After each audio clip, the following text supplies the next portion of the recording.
മാന്യ പ്രേക്ഷകർക്ക് കണ്ണാടിയിലേക്ക് സ്വാഗതം. ഇന്ന് നമ്മുടെ കണ്ണാടി കയറി ചെല്ലുന്നത് സിനിമാക്കാർ കൂടി നടത്തുന്ന ഒരു തട്ടുകടയിലേക്കാണ്. നമുക്കൊന്ന് കയറി ചെല്ലാം. എല്ലാവരും എന്റെ തട്ടുകടയിലേക്ക് സ്വാഗതം. ആദ്യമായി എന്റെ കറുത്തമ്മയ്ക്ക് വേണ്ടി ഞാനൊരു പാട്ട് പാടാം.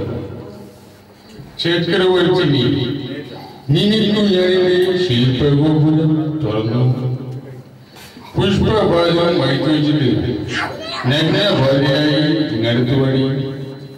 അതെല്ലാം പറഞ്ഞിട്ട് ഇവിടെ നമ്മൾ ഭക്ഷണമൊക്കെ റെഡിയായോ? ഇവിടെ നമ്മൾ മന്ത്രിമാരെ കെട്ടിപ്പോയി. ഭക്ഷണമല്ല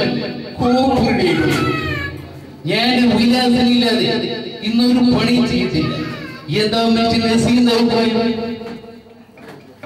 പ്രിയമുള്ള എന്റെ നാട്ടുകാരെ, ഇവിടെ വരാൻ അന്യങ്ങൾക്കായി സംസാരിക്കാൻ പറ്റിയത് വലിയ സന്തോഷം.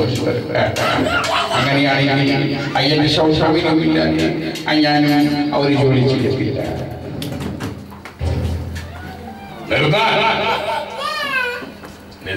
ഇങ്ങനെയൊക്കെ പറഞ്ഞ ചുറ്റിപ്പോവും. ഈ തട്ടുകളെ ഞാൻ നടത്തണമെങ്കിൽ അരി ഞാനരിക്കും, മാവ് ഞാൻ കുഴയ്ക്കും, ദോശ ഞാൻ തന്നെ ചുടുകയും ചെയ്യും. ദോശ ചമ്മന്തിയൊക്കെ എന്റെ പൊന്നു മനസ്സാറ് ഞാൻ നല്ലൊരു കുക്കിനെ കൊണ്ടുവന്നിട്ടുണ്ട്. സാറിന് നല്ല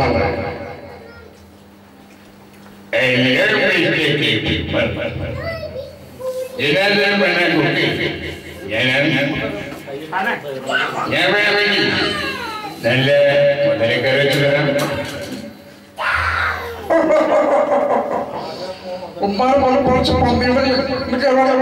നിനക്ക്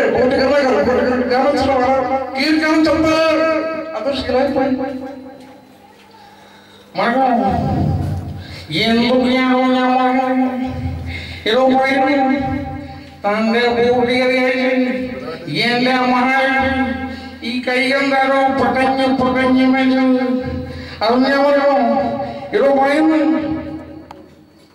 വിനാശകാലേ വിപരീത ബുദ്ധി വരണം മീറ്റർ ഉമ്മൻചാണ്ടി. കേരളത്തിന്റെ മുഖ്യമന്ത്രി എന്നുള്ള നിലയിൽ എനിക്ക് പറയാനുള്ളത്, ആദ്യമായി ഈ തട്ടുകടയിലേക്ക് ഞാൻ സ്വാഗതം ചെയ്യുന്നു എല്ലാവരെയും. പിന്നെ ഈ തട്ടുകടയിൽ നിന്ന് കിട്ടുന്ന ലാഭമെല്ലാം എന്റെ സുനാമി ഫണ്ടിലേക്ക് തരേണ്ടതാണ്. എന്റെ പൊന്നു സാറ്, ഇത് സുനാമി ഫണ്ടിൽ തന്നെയാണ്. പിന്നെ സുനാമി ഏത് സമയത്ത് വരും പറയാൻ പറ്റത്തില്ല. അതുകൊണ്ട് ഇതിന്റെ ബിനാമി ഫണ്ടിലേക്ക് പോകും. എന്റെ അച്ഛനൊക്കെ എന്തോ പറയും, നമുക്ക് നോക്കാം. വളരെ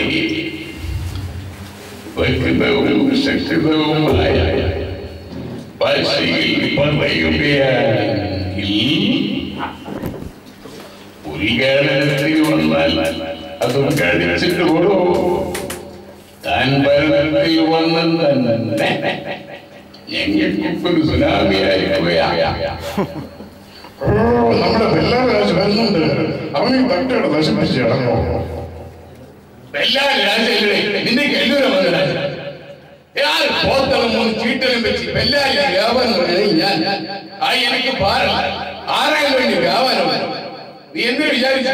ചെക്ക് പോസ്റ്റ് റോഡിൽ കായ് കൊണ്ട് എന്റെ പോത്തൽക്കൽ അന്തരാഷ്ട്ര പറഞ്ഞ് കുത്തി വെച്ച് വന്നാൽ ഞാൻ പെട്ടി മണ്ണ് കാശ് തള്ളേ നിനക്ക് തെറ്റിയറി. ഇത്രയും കാര്യം പോത്തളെ മേടിച്ചു സൈക്കിളിലെ മൂല്യമാണ് ഇങ്ങാട്ടി വിളിച്ചു വരുത്തി 40 ചെമ്പ് ബിരിയാണി വെച്ച് തീറ്റിച്ചിട്ടാണ് ഞാൻ അന്തരാസ് കുന്തരാസ് അവന്റെ അമ്മയുടെ തള്ളേ കൈപ്പ് തീരണില്ലല്ലേ.